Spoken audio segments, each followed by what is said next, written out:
इंतजार मत करो, कुछ काम करो। एक बार एक गांव में एक साधु रहता था जो भगवान पर बहुत विश्वास रखता था। यह बार वह साधु पेड़ के नीचे बैठा था और भगवान को याद कर रहा था तो अचानक वहां बाढ़ आ गई। चारों तरफ पानी ही पानी। सब लोग अपने आप को बचने के लिए ऊपर पहाड़ की तरफ भागने लगे।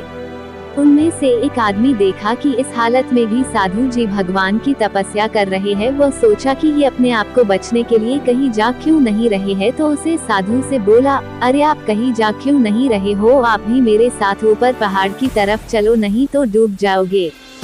साधु बोले, अरे हमें क्या होगा, मैं भगवान की इतनी तपस्या करता हूँ, मुझे कुछ नहीं हो सकता, मुझे भगवान अपने आप बचाएगा।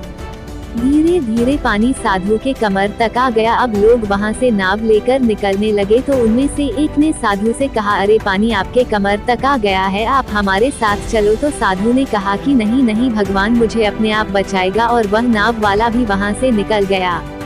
कुछ देर बाद पानी इतना बढ़ गया कि साधु के सर तक पहुंच गया और अब लोगों को बचने के लिए हेलीकॉप्टर निकलने लगे। एक हेलीकॉप्टर साधु के पास आया जो कि आखिरी हेलीकॉप्टर था। साधु के पास नीचे रस्सी फेंकी और बोला, इसे पकड़ो और ऊपर आ जाओ, नहीं आप डूब जाओगे, यह आखिरी हेलीकॉप्टर है और आपके पास में दूसरा कोई रास्ता नहीं है बचने के लिए। साधु ने कहा, यह रस्सी वापस ऊपर खींच लो और आप चले जाओ, मुझे भगवान के ऊपर पूरा भरोसा है, वह मुझे बचा लेगा। पानी काफी ऊपर आ गया, पेड़ डूब गया और साधु की भी डूबने से मौत हो गई।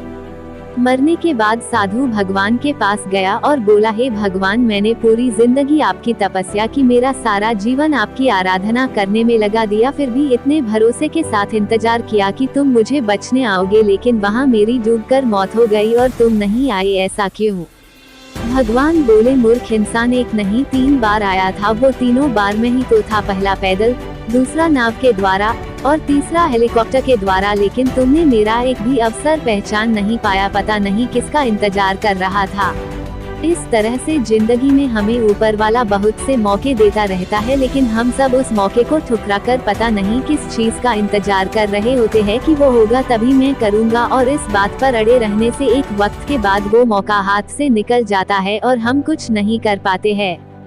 तो किसी भी अच्छे समय का इंतजार मत करो, जो भी करना है आज और अभी से ही शुरू कर दो।